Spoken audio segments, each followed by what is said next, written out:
எண்ணமெல்லாம் சிறகடிக்கும், எண்களெல்லாம் வழி கொடுக்கும், எந்நாளும் ராஜமுகம், எளியோரின் ஏறுமுகம். எந்த நிலை வந்தாலும் வந்த நிலை மாறாத நமது Rajanilai. Rajanilai TV, channel of astrology.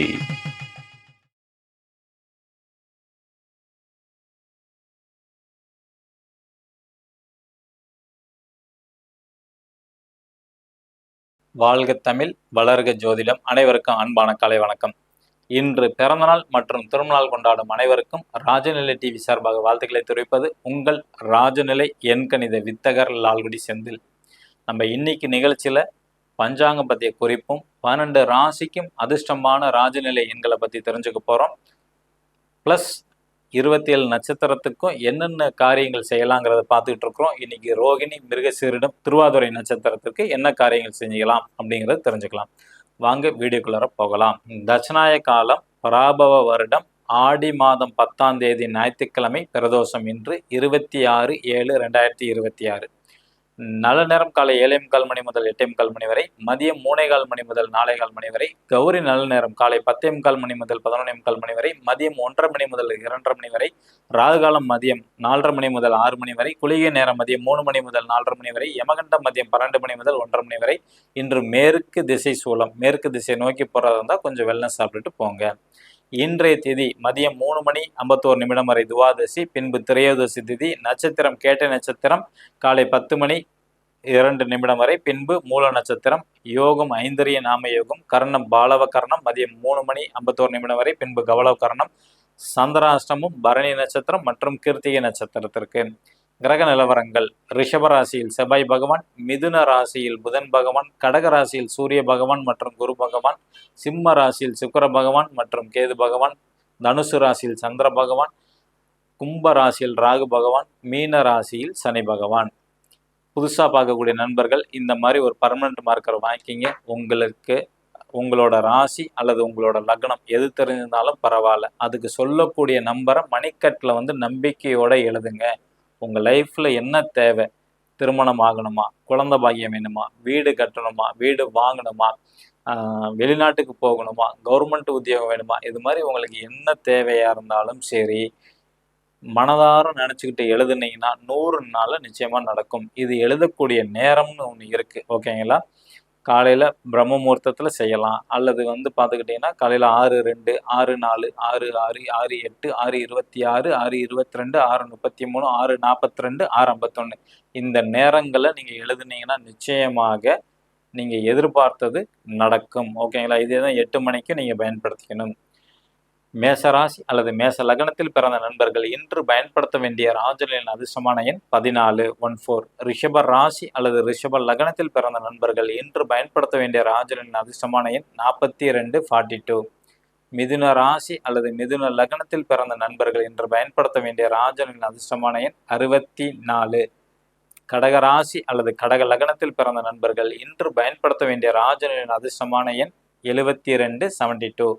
சிம்ம ராசி அல்லது சிம்ம லக்னத்தில் பிறந்த நண்பர்கள் இன்று பயன்படுத்த வேண்டிய ராஜநிலையின் அதிர்ஷ்டமான எண் 66. கன்னி ராசி அல்லது கன்னி லக்னத்தில் பிறந்த நண்பர்கள் இன்று பயன்படுத்த வேண்டிய ராஜநிலையின் அதிர்ஷ்டமான எண் 73. துலா ராசி அல்லது துலா லக்னத்தில் பிறந்த நண்பர்கள் இன்று பயன்படுத்த வேண்டிய ராஜநிலையின் அதிர்ஷ்டமான எண் 90. விருச்சக ராசி அல்லது விருச்சக லக்னத்தில் பிறந்த நண்பர்கள் இன்று பயன்படுத்த வேண்டிய ராஜநிலையின் அதிர்ஷ்டமான எண் 85.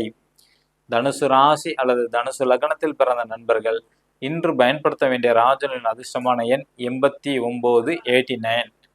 மகர ராசி அல்லது மகர லக்னத்தில் பிறந்த நண்பர்கள் இன்று பயன்படுத்த வேண்டிய ராஜநிலையின் அதிர்ஷ்டமான எண் 06.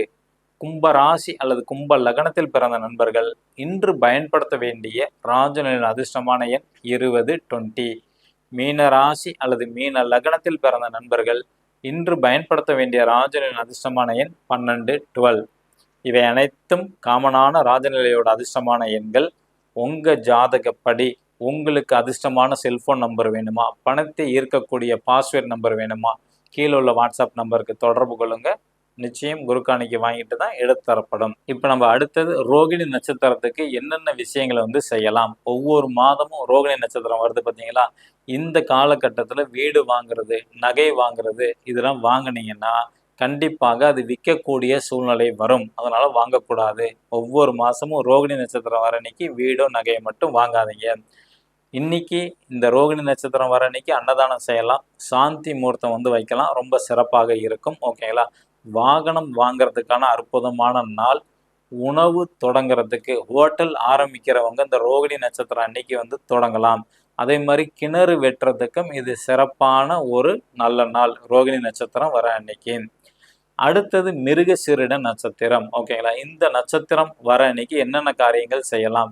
புதிய நகை வாங்கி நகையை வந்து போட்டுக்கலாம். ஓகேங்களா. மிருகசீரிட நட்சத்திரம் வர அன்னைக்கு நகை வாங்கி நகையை வந்து அணிஞ்சு கொள்ளலாம். அதே மாதிரி காது சம்பந்தப்பட்ட பிரச்சனை இருக்கு அப்படின்னா இந்த மிருகசீரிட நட்சத்திரம் வர அன்னைக்கு இதுக்கு ட்ரீட்மெண்ட் எடுத்தாங்கன்னா இதுக்கு வந்து நல்ல ஒரு டெவலப்மெண்ட் வந்து கிடைக்கும். அதே மாதிரி வாகனம் வாங்குறது, கால்நடை வாங்குறது, ஓகேங்களா. இதெல்லாம் விருத்தி அடையணும். சில பேர் டிராவல்ஸ் வச்சிருப்பாங்க. டிராவல்ஸ்ல அதிகப்படியான வருமானம் வரணும். சில பேர் வந்து ஆடு வச்சு ஆட்டு பண்ணை வைப்பாங்க, கோழி பண்ணை வைப்பாங்க, மாட்டு பண்ணை வைப்பாங்க. இதெல்லாம் நல்லா டெவலப் ஆகணும் அப்படின்னா இந்த மிருகசீரிட நட்சத்திரம் வர அன்னைக்கு சுவாமி மலை முருகன் கோயிலுக்கு போயிட்டு வந்தீங்கன்னா நிச்சயமாக உங்களுக்கு நல்ல ஒரு முன்னேற்றம் வந்து கிடைக்கும். கும்பகோணம் போற வழியில இருக்க சுவாமி மலைக்கு. புரியுதுங்களா. அதே மாதிரி சில பேர் மந்திரம் ஜெபிக்கணும் ஆசைப்பட்டு மந்திரம் ஜெபிக்கணும் அப்படின்னு நினைக்கிறவங்க இந்த மிருகசீரிட நட்சத்திரம் அன்னைக்கு செய்யலாம். ஆயுதங்கள் பயிற்சி, ஓகேங்களா. சில பேர் சிலம்பம் இந்த மாதிரி உடல் சம்பந்தப்பட்ட பயிற்சி எடுக்கிறவங்களும் அல்லது ஆயுத தொழிற்சாலையில வந்து பணிபுரியறவங்களுக்கும் இந்த மிருகசீரிட நட்சத்திரம் ரொம்ப சிறப்பாக இருக்கும். அது பைரவர் வழிபாடு பண்ணீங்கன்னா வாழ்க்கையில நல்ல முன்னேற்றம். மிருகசீரிட நட்சத்திரம் வர அன்னைக்கு பொதுவாக பைரவர் வழிபாடு அஷ்டமி திதி அன்னைக்கு போவாங்க. ஆனா அதோட மிருகசீரிட நட்சத்திரம் அன்னைக்கு போனீங்கன்னா உங்களுக்கு இன்னும் பவர்ஃபுல் வந்து கிடைக்கும். ஒரு சில பேர்த்துக்கு வந்து தீராத நோய் இருக்கும். எந்த நோயினையும் கண்டுபிடிக்க முடியாம இருக்கும். ஓகேங்களா. இந்த நட்சத்திரம் வர அன்னைக்கு உங்க வீட்டுக்கு அருகில் இருக்க சிவன் கோயில் வழிபாடு, சிவனை வழிபாடு பண்ணிட்டு அந்த நோய் சம்பந்தமா டாக்டரை போய் பார்த்தீங்கன்னா சீக்கிரமா அந்த நோய் வந்து குணமாகும். ஓகேங்களா. அடுத்தது திருவாதுரை நட்சத்திரம். இந்த நட்சத்திரத்துக்கு எப்படி இருக்கும் அப்படின்னு கேட்டீங்கன்னா மாசம் மாசம் இந்த திருவாதிரை நட்சத்திரம் வர அன்னைக்கு நீங்க பசுமாட்டுக்கு உணவு அளிக்கிறது மிகப்பெரிய புண்ணியங்கள் வரும். விலங்குகளுக்கு காக்காய்க்கு வந்து வடை வாங்கி வைக்கிறது, நாய்க்குட்டிக்கு பிஸ்கட் வாங்கி கொடுக்கறது, ஆடு மாடுகளுக்கு வந்து பார்த்தீங்கன்னா உணவு அளிக்கிறது, இந்த மாதிரி விஷயங்கள்ல திருவாதுரை நட்சத்திரம் அன்னைக்கு மட்டும் நீங்க செஞ்சீங்கன்னாவே போதும். நிச்சயமாக உங்க லைஃப்ல வந்து எல்லா விதமான முன்னேற்றமும் நடக்கும். நாளைக்கு வந்து புனர்பூசம் மற்ற நட்சத்திரத்திற்கும் நம்ம வந்து வரிசையா பார்க்கலாம். ஓகேங்களா. நம்பிக்கை இருப்பவர்களுக்கு நவகிரகங்களும் வழிகாட்டும் என்று கூறி இந்த நாள் இனிய நாளா அமைய அடியேனும் பிரபஞ்சனிடம் பிரார்த்தனை செய்து கொண்டு உங்களிடமிருந்து விடைபெற்றுக் கொள்கிறேன். மீண்டும் நாளைக்கு சந்திப்போம்.